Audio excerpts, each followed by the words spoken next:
لله وكفى وسلام على عباده الذين اصطفى أما بعد فأعوذ بالله من الشيطان الرجيم بسم الله الرحمن الرحيم رب إني لما أنزلت إلي من خير فقير سبحان ربك رب العزة عما يصفون وسلام على المرسلين والحمد لله رب العالمين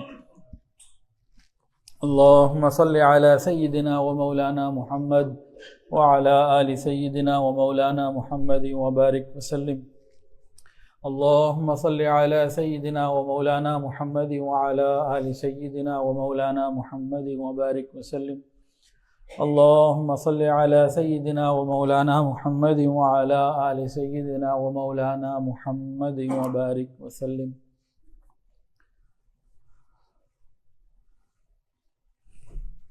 آج دنیا میں حقوق کی بات ہوتی ہے، مارکیٹوں میں اور مختلف جگہوں پہ حقوق کی باقاعدہ کمیٹیاں بنی ہوتی ہیں۔ یہ لیبر کے حقوق، یہ ڈاکٹروں کے حقوق، یہ نرسوں کے حقوق، یہ تاجروں کے حقوق، یہ مزدوروں کے حقوق، یہ ماں باپ کے حقوق، یہ اولاد کے حقوق، یہ انسانوں کے حقوق، یہ جانوروں کے حقوق۔ تو دنیا کے اندر بے شمار عنوانات، دنیا کے اندر حقوق کے عنوان کے اوپر بے شمار کمیٹیاں بنی ہوئی ہیں۔ آج یہ حقوق کی کمیٹیاں یہ کیوں بنی ہیں؟ ایک سوال ہے، آج یہ حقوق کی کمیٹیاں کیوں بنی ہیں؟ ابھی 10 دسمبر کو انسانوں کے حقوق کا عالمی دن، کوئی ماں کے حقوق کا عالمی دن، کوئی باپ کے حقوق کا عالمی دن، کوئی کسی کے حقوق کا عالمی دن، یہ سب کیوں ہوا ہے؟ اس کے بارے میں اگر سوال پوچھا جائے تو ہم میں سے کچھ مختصر سا جواب دے گا کہ یہ حقوق کی کمیٹی، چلے میں اس کو آسان کرتا ہوں، یہ حقوق کی کمیٹیاں بننا اچھا ہے یا برا ہے؟ اچھی بات ہے، بتائیں۔ اچھی بات نہیں ہے؟ دونوں رائے آ گئی، ایک رائے یہ کہ اچھی بات ہے اور ایک رائے یہ آئی ہے کہ اچھی بات نہیں ہے۔ اچھا، یہ بنی کیوں ہیں؟ یہ حقوق کی کمیٹیاں کیوں بنی ہیں؟ یہ صرف اور صرف اس لیے بنی ہیں کہ ہم نے مغربی راستہ اختیار کر لیا، نبوی راستہ چھوڑ دیا، ہم نے سنت کا راستہ چھوڑ دیا، اللہ کا حکم ہم چھوڑ بیٹھے، اسی لیے بنی ہے۔ مغرب کے اندر یہ سوٹ کرتی ہیں، ٹھیک ہے، وہاں پہ اولڈ ہوم بھی ہیں، یتیم خانے بھی ہیں، وہاں ہونے چاہیے کہ ان کا راستہ وہ ہے جس کا انجام اولڈ ہوم اور جس کا انجام یتیم خانے ہیں، یہ ان کا راستہ ہے، منزل ہے، کیونکہ راستہ انہوں نے وہ لیا ہے۔ مسلمان کے پاس یہ راستہ نہیں ہے کہ جس کی منزل اولڈ ہوم ہو، مسلمان کی کوئی ایسی بات نہیں ہے کہ یتیم خانے بنائے جائیں۔ ہاں، ماحول میں جب یتیموں کا خیال رکھنے والا کوئی نہ ہو، بوڑھوں کا خیال رکھنے والا کوئی نہ ہو، تو یتیم خانہ اور اولڈ ہوم بنانا وہ جائز ہے، وہ میں اس کی حرام اور حلال کی بحث نہیں کر رہا۔ کچھ دن پہلے میں ایک اولڈ ہوم میں گیا، رائیونڈ روڈ کے اوپر ہے، سبحان ہیلپر والوں کا، تو ان سے مل کے، لوگوں سے مل کے آیا۔ پھر ایک آرفن ہاؤس ہے ایڈیٹ ٹاؤن میں، فیروز پور روڈ پہ کانے سے آگے، وہاں گیا۔ تو یتیم خانے اور اولڈ ہوم بنانا نہ بنانا یہ ایک الگ بات ہے کہ ہونے چاہیے کہ نہیں ہونے نہیں چاہیے تھے، لیکن ہمارے ماحول نے اس کو لے آیا۔ کیوں بن گئے؟ کہ ہم نے نبی کا راستہ چھوڑ کر، اللہ کا راستہ چھوڑ کر غیروں کا بنایا، تو ان کی منزل آج ہماری منزل ہے۔ اب یہ حقوق کی بات جب ہوتی ہے تو کیوں ہوتی ہے؟ ہمارے اور ان کے کانسیپٹ میں زمین آسمان کا فرق ہے، مشرق اور مغرب کا فرق ہے۔ وہاں عورت کہتی ہے میرے حقوق، مرد کہتا ہے میرے حقوق، تو ہر طبقہ اپنے اپنے حقوق کا مطالبہ کرتا ہے۔ اسلام میں، شریعت میں حقوق کے مطالبے کا مسئلہ پیش ہی نہیں آتا اگر ہم صحیح مسلمان ہوں اور صحیح سمجھ کر عمل کر رہے ہوں دین کو۔ دین کی تعلیمات اتنی خوبصورت ہیں، اتنی بہترین ہے، اور موٹیویشن اتنی زبردست ہے کہ ہر بندہ یہ چاہے گا کہ میں اپنے فرائض پورے کروں، اور ہر بندہ میرے اوپر دوسروں کے جو فرائض ہیں، میرے اوپر جو فرائض ہیں وہی دوسروں کے حقوق ہیں۔ حقوق العباد کی شریعت میں بہت زیادہ اہمیت ہے۔ ہم سب جانتے ہیں کہ حقوق اللہ کے بارے میں اللہ پھر بھی چلو میرا معاملہ تک کر دیا معاف، لیکن حقوق العباد کو فرمایا کہ یہ تو میں بھی معاف نہیں کروں گا۔ تو جو میں ایک وقت میں باپ ہوں، ایک وقت میں شوہر ہوں، ایک وقت میں بھائی ہوں، ایک جگہ میں استاد ہوں، ایک وقت میں کہیں پہ کسی کا شاگرد ہوں، کسی کا مرید ہوں، ایک وقت میں دکاندار ہوں، ایک وقت میں پڑوسی ہوں، ایک وقت میں شہری ہوں، تو ہر شخص کا ایک وقت میں کئی رول ہوتے ہیں، کئی کردار ہوتے ہیں۔ کسی جگہ وہ بڑا ہوتا ہے، کہیں وہ چھوٹا ہوتا ہے، کہیں وہ بھائی ہوتا ہے، کہیں وہ باپ ہوتا ہے، کہیں وہی سسر بھی ہوتا ہے، کہیں وہ بھائی بھی ہوتا ہے، کہیں وہ داماد بھی ہوتا ہے۔ تو شریعت نے ہر رشتے سے متعلق حقوق متعین کر دیے، فرائض کہ تمہاری یہ ڈیوٹی ہے، تم بیٹے ہو تو ماں باپ کی خدمت تمہارے ذمہ ہے، باپ کی رضا جنت کا راستہ ہے، جنت کا دروازہ ہے، تمہاری ماں کے قدموں کے نیچے جنت ہے، ان کی دعاؤں کی وجہ سے تمہارے گناہوں کی معافی ہے، تم ان کی خدمت کرو گے، کل تمہاری کو خدمت کرے گا۔ تو شریعت نے تو یہ کانسیپٹ دیا اتنا خوبصورت، جس اولاد کو یہ معلوم ہو، یہ چیزیں اسے معلوم ہو، وہ ماں باپ کی خدمت کیوں نہ کرے، کیسے نہ کرے۔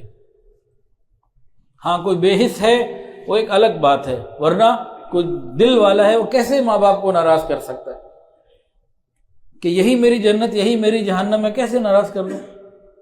لیکن اولڈ ہوم کیوں بن رہے ہیں؟ امریکہ میں ایک چیز ہے گرانی ڈمپنگ، ہمارے یہاں شروع ہونے والی ہے، کیونکہ ہم نے راستہ نبی کا چھوڑ کے مغرب کا لے لیا۔ جہاں ماں باپ کہیں وہاں شادی نہیں کرنی، میں نے تو اپنی مرضی سے کرنا ہے۔ ماں باپ کہیں کہ بہت سارے مسائل ہیں، نہیں بس میری خواہش پوری ہونی چاہیے۔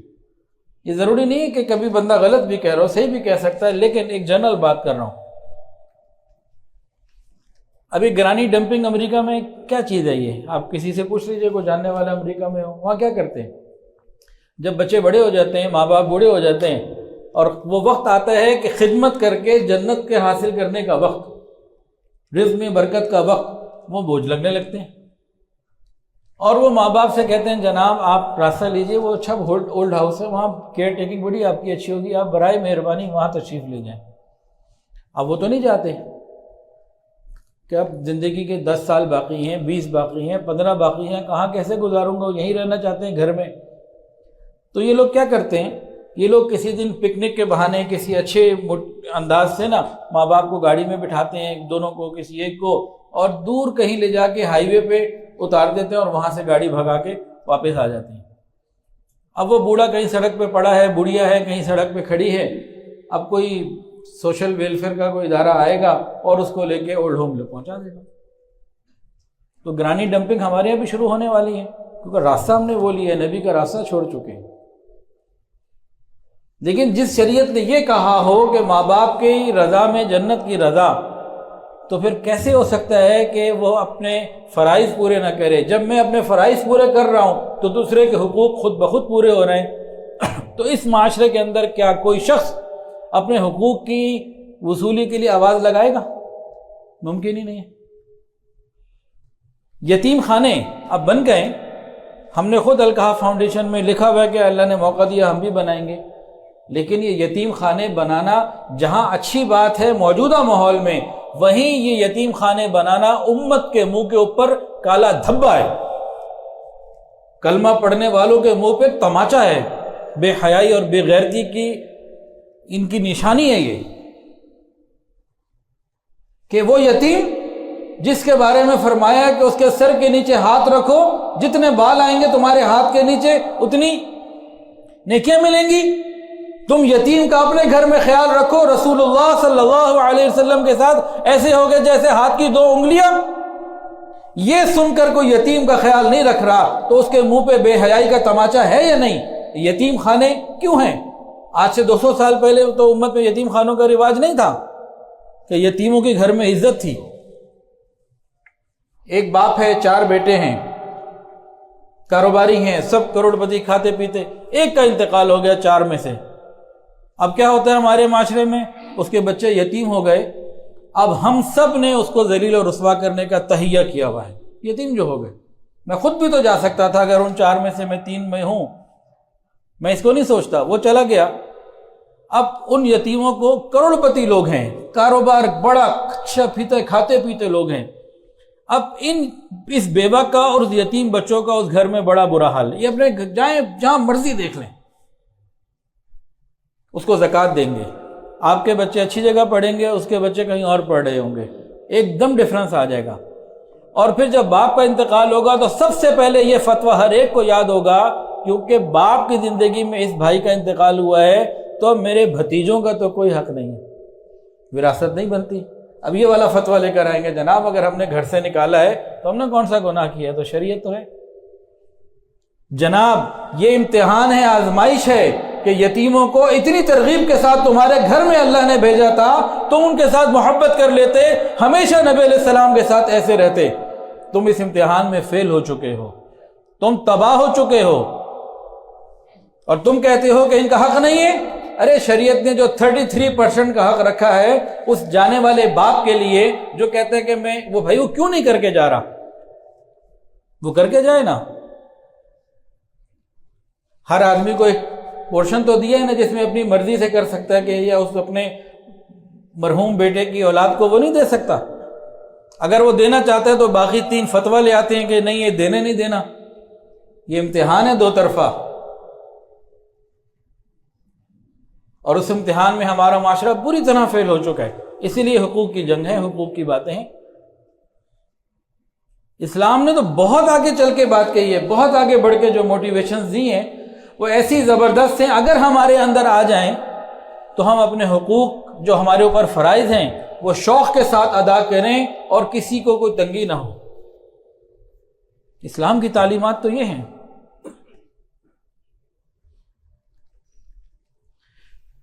نبی کریم صلی اللہ علیہ وآلہ وسلم نے ارشاد فرمایا، تم زمین والوں پر رحم کرو، آسمان والا تم پر رحم کرے گا.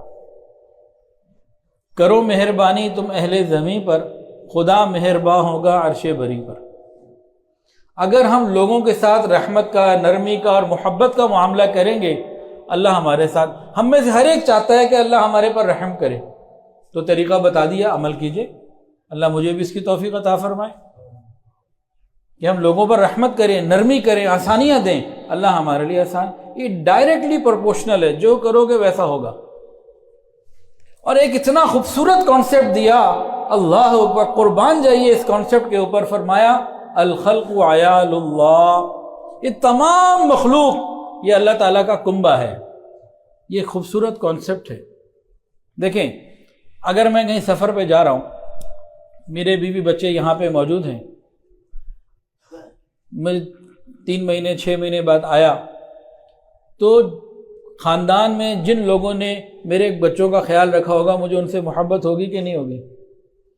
میں اپنے شہر میں رہتا ہوں، میرے بچوں کے ساتھ جو لوگ اچھا پیش آتے ہیں، ان کے لیے کبھی گفٹ لے آتے ہیں، کوئی ضرورت کی چیز لے آتے ہیں، تو خود بخود ان سے محبت ہوگی کہ نہیں ہوگی؟ بھئی یہ میرے بچوں کا بڑا خیال کرتا ہے. کیا خیال ہے؟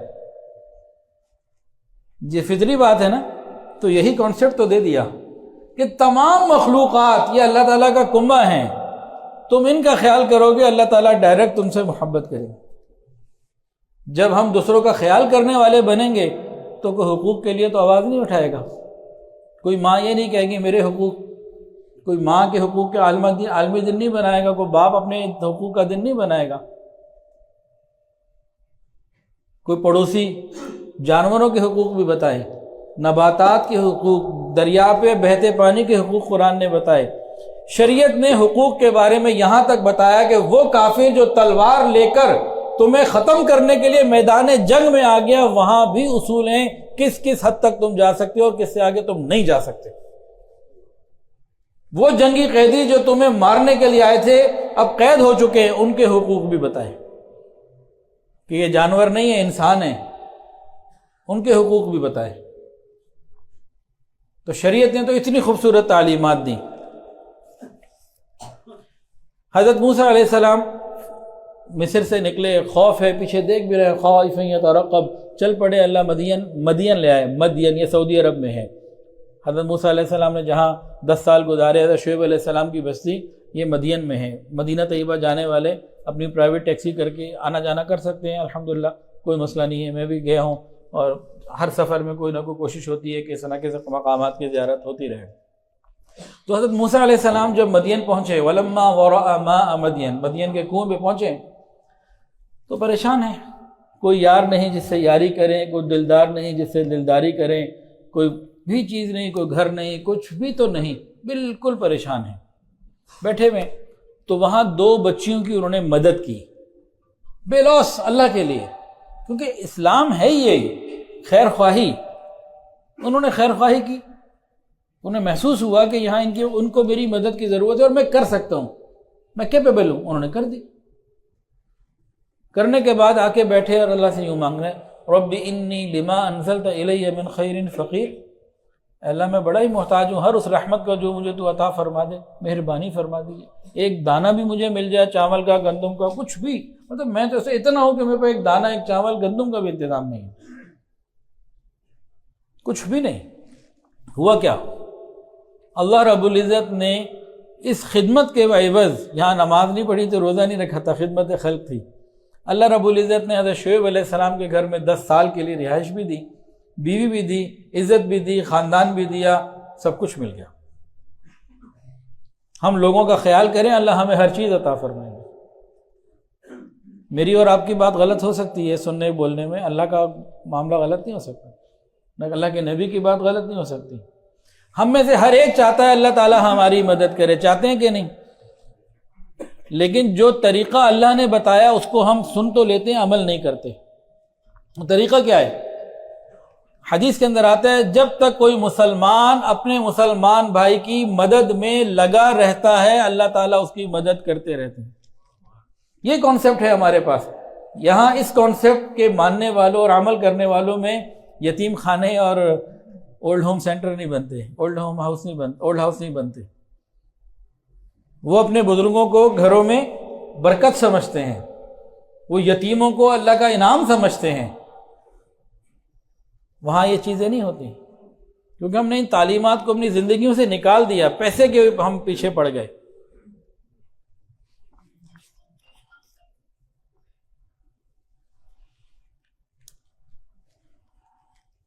ایک اور حدیث سنیے.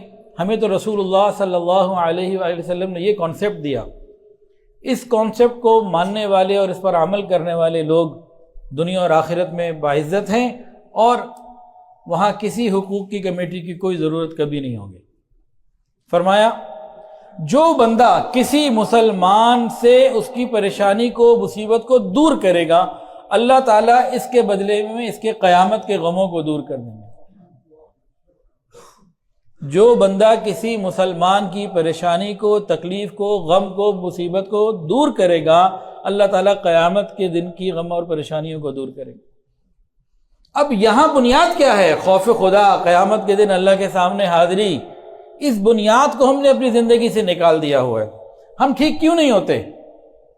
بہت ساری وجوہات میں سے ایک بنیادی وجہ خوف خدا نہیں رہا، قیامت کے دن اللہ کے سامنے کھڑے ہونے کا احساس نہیں رہا، قیامت کے دن کی تنگی، پریشانی، قیامت کی ہولناکی اور قیامت کی ہیبت کے بارے میں دل ڈرتے نہیں، لرزتے نہیں. یہ قیامت کے دن اللہ کے سامنے کھڑے ہونے کا خیال بندے کو سیدھا رکھتا ہے. موت آنی ہے، قبر میں جانا ہے، یہ خیال انسان کو سیدھا رکھتا ہے. ہم یہ بھول چکے. اب احادیث میں بار بار ادھر دل کو، دماغ کو لے جایا جا رہا ہے نفسیاتی طور پر، ارے قیامت کے دن کے غموں کا خیال کر لو. اب جس کو قیامت کے دن کا غموں کا احساس ہو، اور اس کو جب نبی کی یہ بات پہنچے کہ کوئی مسلمان کسی مسلمان کی دنیا کی پریشانی دور کرے گا، اللہ قیامت کی اس کی پریشانی کو دور کریں گے، تو کیا ہوگا؟ دل کرے گا کہ میں اس کا کام کروں تاکہ میرا مسئلہ حل ہو. ایسا بندہ، اب میں آپ سے ایک سوال پوچھ رہا ہوں، کیا ایسا بندہ کسی کی مدد کر کے یہ سمجھے گا کہ میں نے اس پہ احسان کیا؟ بتائیں کیوں نہیں سمجھے گا؟ کیونکہ اس کو اپنا غم آ گیا نا. آج ہم کسی کی مدد کر بھی دیں تو احسان جتاتے ہیں، کیوں؟ کہ اپنا غم یاد نہیں ہوتا. جو کانسیپٹ دیا گیا ہے وہ بہت اعلیٰ ہے، بہت اعلیٰ ہے. حقوق کی جنگ تو کوئی چیز ہی نہیں ہے، یہ تو کچھ شے ہی کوئی نہیں. دوسری سن لیجیے، نبی علیہ السلام نے فرمایا جو شخص کسی مسلمان کے عیب کو چھپائے گا، جو شخص کسی مسلمان کے عیب کو چھپائے گا، اللہ تعالیٰ دنیا اور آخرت میں اس کے عیب کو چھپائیں گے.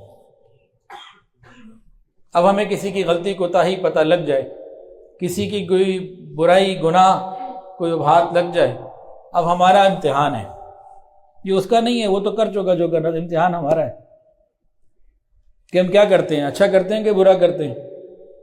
اگر ہم اس کے گناہوں کو چھپائیں گے، عیب کو چھپائیں گے، تو اللہ تعالیٰ دنیا اور آخرت میں ہماری پردہ پوشی کریں گے۔ جب یہ ہمیں بتا دیا، اب ہم نے اگر کسی کے عیبوں کو چھپا لیا تو ہم نے اس پر احسان کیا یا اپنا فائدہ کیا؟ بتائیں، 100% اپنا فائدہ کیا۔ ہمیں تو یہ کانسیپٹ دیا گیا ہے، اس کانسیپٹ کو ہم نے سمجھا ہی نہیں۔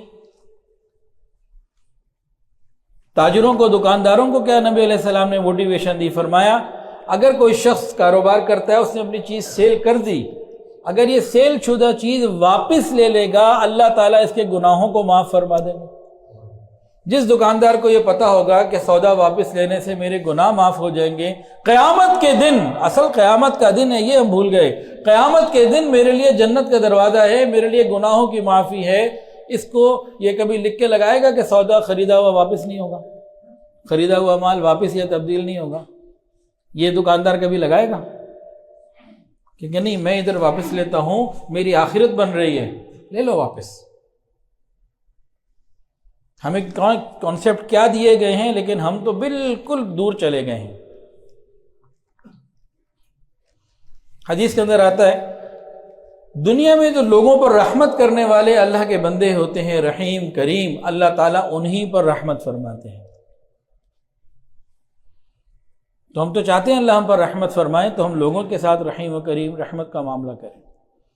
اور دوسری بات بھی ساتھ ساتھ ہے، فرمایا جو لوگ دنیا میں دوسروں کو عذاب دیں گے، ٹف ٹائم دیں گے، تنگ کریں گے، تکلیف پہنچائیں گے، انہیں رلائیں گے، تو اللہ رب العزت قیامت کے دن اس شخص کو تکلیف دیں گے۔ اب ہماری مرضی ہے ہم لوگوں کے لیے، گھر والوں کے لیے راحت بنے یا وبال جان بنے، ہماری اپنی مرضی ہے۔ راحت جان بننا ہے یا وبال جان بننا ہے، مرضی ہماری ہے۔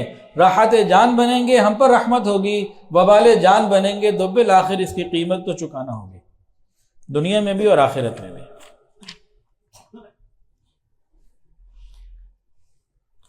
اب حضرت عبداللہ ابن مسعود رضی اللہ تعالیٰ عنہ صحابی اور رسول ہیں، ان کی بات کو بہت توجہ سے ہم سب سنتے ہیں، میں بھی سنتا ہوں۔ فقہ حنفی کے اکثر معاملات، بہت ساری چیزیں حضرت عبداللہ ابن مسعود رضی اللہ عنہ کی روایت سے ہیں۔ امام اعظم امام حنیفہ رحمۃ اللہ علیہ نے ان سے بہت دین کا حصہ لیا ہے، بہت بڑے درجے کے صحابی ہیں، بہت بڑے درجے کے صحابی ہیں۔ اپنے بارے میں فرماتے ہیں کہ قرآن مجید کی کوئی آیت کب، کہاں اور کیوں اور کس پس منظر میں نازل ہوئی مجھے ہر ایک کا علم ہے، بہت بڑے صحابی ہیں۔ حضرت عبداللہ ابن مسعود رضی اللہ تعالی عنہ اس امت کے فقیہ ہیں، اللہ اکبر کبیرہ۔ انہوں نے ایک مرتبہ فرمایا قیامت کے دن جس کو ہم بھول چکے ہیں، جو ہماری ڈکشنری سے آؤٹ ہو چکا ہے، الا ماشاء اللہ ہمارے روزمرہ کے معاملات بتاتے ہیں کہ قیامت کے دن ہماری زندگی میں ہے کہ نہیں، ہمارا لوگوں سے بیہیویئر۔ ایک ہے کہ میری باتیں، اس سے تو آپ کو لگ رہا ہوگا مجھ سے زیادہ خوف خدا والا کوئی نہیں ہے۔ ایک ہے میرا عمل سب کے ساتھ، اس پہ فیصلہ ہونا ہے، میری باتوں پہ فیصلہ نہیں ہونا میرا۔ ایک ہے ہماری باتیں، وہ الگ ہیں۔ ایک ہے ہمارا ہر ایک ہمارے رشتہ دار کے ساتھ، تعلق والوں کے ساتھ معاملہ، اس معاملے پہ بات بننی ہے، وہ کیسا ہے۔ تو عبداللہ ابن مسعود رضی اللہ عنہ قیامت کے دن کے حوالے سے بات کر رہے ہیں، احساس دلا رہے ہیں۔ فرمایا کہ قیامت کے دن تمام انسان ننگے ہوں گے، تمام انسان بھوکے ہوں گے، میں اور آپ، وہ کوئی مریخ سے مخلوق نہیں آئے گی، یہ میرے اور آپ کے بارے میں بتایا گیا۔ قیامت کے دن تمام انسان ننگے کھڑے ہوں گے، تمام انسان بھوکے کھڑے ہوں گے، تمام انسان پیاسے کھڑے ہوں گے، تمام انسان دھوپ میں کھڑے ہوں گے۔ 4 کیفیات، بھوک، پیاس، بے لباس اور دھوپ۔ سورج اتنا قریب ہوگا، گرمی شدید ہوگی۔ دنیا کا کوئی سے کوئی محتاج، غریب سے غریب، بڑے سے بڑا محتاج اور غریب آپ کو اس کیفیت میں شاید نہ ملے، جو ننگا بھی ہو، بھوکا بھی ہو، پیاسا بھی ہو اور دھوپ میں بھی کھڑا ہو۔ اتنی بری کیفیت ہم سب کی ہونی ہے۔ اس وقت کے لیے ہم نے کیا تیار کیا ہے؟ وہ بتاتے ہیں عبداللہ ابن مسعود رضی اللہ عنہ فرماتے ہیں، فرمایا کہ جس نے دنیا میں اللہ تعالیٰ کی رضا کے لیے کسی کو کچھ کھلایا ہوگا، قیامت کے دن اللہ تعالیٰ اس کو کھلائیں گے۔ جس نے دنیا میں اللہ تعالیٰ کی رضا کے لیے کسی کو لباس پہنایا ہوگا، لباس اتارا نہیں ہوگا۔ آج کل تو ہم ٹک ٹاک پہ اور آج کل تو ہم جہاں موقع ملے کسی کا لباس اتروانے کی کوشش کرتے ہیں۔ لباس اتروانے والوں کو وہاں اس کے بارے میں بھی بتایا حدیث کے اندر، جو آج دنیا میں شہوات کی وجہ سے، خواہشات نفسانی کی وجہ سے اپنا لباس اتارتے ہیں یا کسی کا اترواتے ہیں، ان کے بارے میں جہنم کے اندر ایک پوری جگہ ہے جہاں بے لباس کر کے ان کو آگ میں ڈالا جائے گا، بالکل بے لباس ہوں گے۔ تو ہم نے دنیا میں بے لباس ہونا اور کرنا ہے، اس کا بھی معاملہ اللہ نے بتا دیا۔ اتنا آسان نہیں ہے اپنا لباس اتار کے کسی کو دکھانا جسم، یا کسی کا لباس اتارنا، آگے ہاتھ بڑھانا، اس کی قیمت ادا کرنی پڑے گی، اور جہنم کے اندر بے لباس ہو کے روسٹ بنے گا پھر۔ لیکن یہاں کیا بتایا گیا کہ جب انسان بھوکا ننگا پیاسا دھوپ میں کھڑا ہے گرمی میں، جس نے دنیا میں کسی کو لباس پہنایا ہوگا اللہ تعالیٰ اسے وہاں جنت کا لباس پہنائیں گے۔ جس نے دنیا میں کسی پیاسے کو پانی پلایا ہوگا اللہ تعالیٰ رحیق مختوم سے اس کو پانی پلائیں گے۔ اب یہ سب کیا ہے؟ یہ کیا کانسیپٹ ہے؟ یہ کیا تعلیمات ہیں؟ یہ سب یہ ہے کہ ہم اگر کسی کے ساتھ خیر خواہی کر رہے ہیں، نہ تو احسان کر رہے، بالکل بھی نہیں، اور ہم بیسیکلی یہ انویسٹمنٹ کر رہے ہیں کہ آج ہم یہاں یہ پانی پلا رہے ہیں، وہاں مجھے پانی پہنچے گا۔ آج یہ غریب کو کپڑا پہنایا، کل مجھے وہاں پہنچے گا۔ آج جو میں نے کسی کو کھانا کھلایا، یہ مجھے وہاں پہنچے گا۔ آج میں نے کسی کی تکلیف کو دور کیا، وہاں میری تکالیف اور میرے غم دور ہوں گے۔ آج میں نے لوگوں کے عیبوں کو چھپایا، کل میرے عیب کو مخلوق کے سامنے چھپا لیا جائے گا۔ یہ ہم انویسٹمنٹ کر رہے ہیں۔ دنیا کا کوئی کارگو، ڈی ایچ ایل، کوئی ایسی کمپنی نہیں ہے جس کو آپ یہاں چیز دے دیں اور وہ قیامت کے دن آپ کو پہنچا دیں۔ وہ یہی ایک راستہ ہے۔ باقی تو جو کچھ ہمارے پاس مال ہے، گودام بھرے ہوئے ہیں، اکاؤنٹس میں پیسے ہیں، جائیدادیں ہیں، یہ سب کچھ یہاں کا یہاں رہ جائے گا، کچھ بھی ہمارے ساتھ نہیں جائے گا، خالی ہاتھ جانا ہے۔ تو جو تاجر لوگ ہیں نا، وہ انویسٹمنٹ کرتے ہیں اور ROI دیکھتے ہیں کہ اس انویسٹمنٹ پہ کیا ROI ملے گا، کیا ہوگا۔ میں الحمدللہ خود ایک تاجر ہوں، تو دن رات انہی لوگوں میں رہتا ہوں اور یہی کرتا ہوں۔ تو ہم سب دیکھتے ہیں، تو یہ تجارت جس میں نقصان نہیں ہے، یہاں کوئی ڈاکو نہیں آ سکتا۔ جو کچھ ہم کر دیں گے اللہ کی رضا کے لیے، اللہ تعالیٰ کے ہاں اس محفوظ جگہ پہ پہنچ جائے گا، اور اس دن ہمیں ملے گا جس دن ہم اس کے شدید ترین محتاج ہوں گے۔ آج کرنا ہوگا، ابھی آج اس پہ ہمیں آنا ہوگا، اپنی زندگی کو اس اسٹائل پہ لانا ہوگا، پھر وہاں آسانیاں اور رحمتیں ہوں گی انشاءاللہ العزیز۔ ایک اور حدیث سن لیجئے، نبی کریم صلی اللہ علیہ وآلہ وسلم نے ارشاد فرمایا، جس نے کسی بندے کی پریشانی یا مشکل دور کر دی، قیامت کے دن اللہ اپنے عرش کا سایہ اسے عطا فرمائے۔ اب پریشانی دور کرنے کے لیے کروڑوں روپے کی ضرورت نہیں ہوتی، بعض دفعہ تسلی کے 2 بول بھی کافی ہوتے ہیں، کبھی مورل سپورٹ بھی کافی ہوتی ہے، کسی کو محبت سے دیکھ لینا بھی کافی ہوتا ہے۔ لیکن اگر ہم گھر میں اپنے ماں باپ کو یا اپنی بیوی کو یا کسی قریبی کو دل جلا کے رلا کے باہر نکلیں گے، تو پھر امید نہ رکھیں کہ اللہ کی رحمت بھی ہمیں کوئی ملے گی اور قیامت کے دن سایہ ملے گا۔ نہیں، ہمیں ان چیزوں کو دیکھنا ہوگا۔ ہمیں دیکھنا یہ ہے، ہم میں سے کون ہے جو اولڈ ہوم میں جانا چاہتا ہے اپنے بڑھاپے میں، وہ ہاتھ کھڑا کرے۔ ماشاءاللہ مسجد بھری ہوئی ہے، کسی ایک نے بھی ہاتھ نہیں کھڑا کیا۔ اولڈ ہوم میں کوئی نہیں جانا چاہتا، کہ جانا چاہتا ہے؟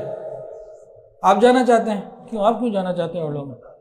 آپ کو پتہ نہیں ہے، ٹھیک ہے۔ اولڈ ہوم اس کو کہتے ہیں جہاں بوڑھا ہو جائے تو گھر سے باہر نکال کے کہیں جمع کرا دیا جائے، ایسی جگہ جانا چاہتے ہیں؟ نہیں، ٹھیک ہے، آپ نے صحیح بتایا انہیں سب۔ ہم میں سے کوئی شخص بھی اولڈ ہوم نہیں جانا چاہتا، تو پھر کیا کرے؟ گھر میں جو بڑے بوڑھے ہیں، والدین ہیں، ان کا خیال کرے، ساس سسر کا خیال کرے، بزرگوں کا خیال کرے۔ اور اپنے بچوں کو اس تربیت پہ لگائیں۔ بچپن میں 30-25 سال پہلے کا ایک واقعہ پڑھا یا سنا تھا، حقیقی ہے یا نہیں یہ مجھے پتہ نہیں، کہ ایک بیٹے نے اپنے باپ کو گھر سے نکالا دھکے دیتے ہوئے،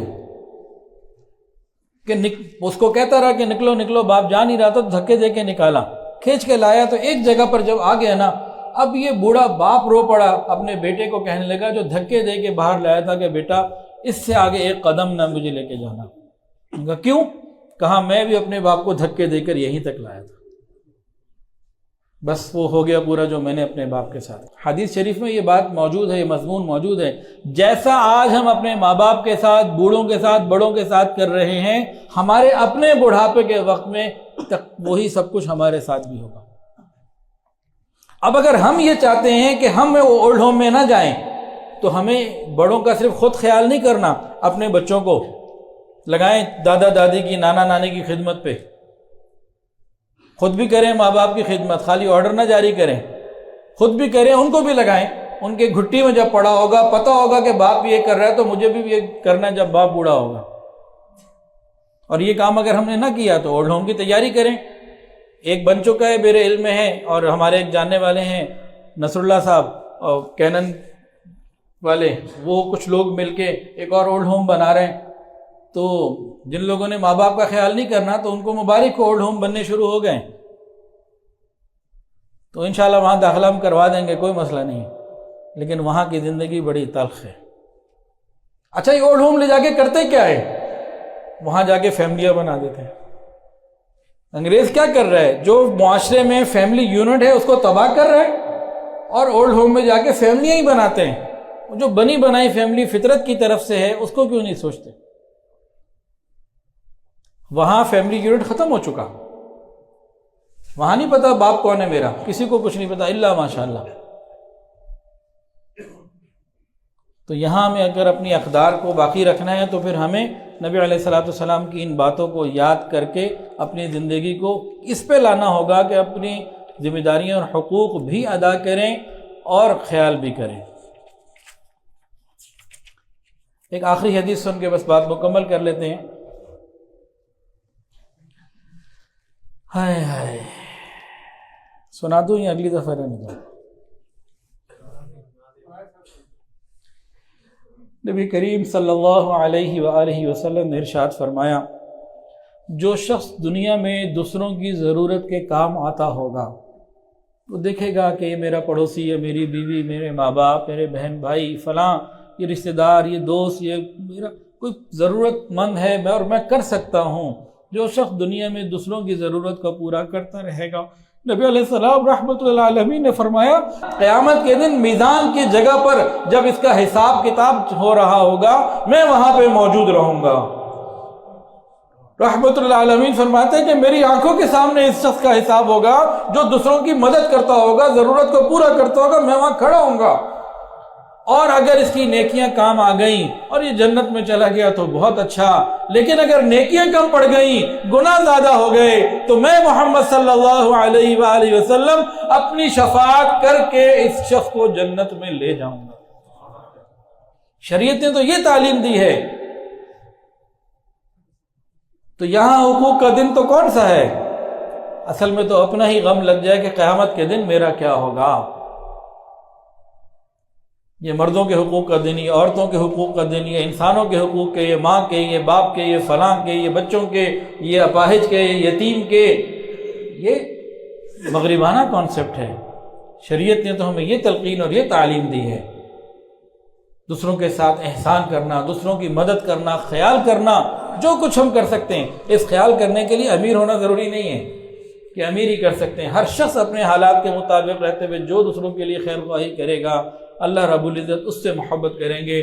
ہمیں بہترین کانسیپٹ یہ دیا کہ الخلق عیال اللہ، یہ تمام مخلوق اللہ تعالیٰ کا کنبہ ہے، جو اس کا خیال کرے گا اللہ اس سے محبت کریں گے۔ وآخر دعوانا الحمد للہ۔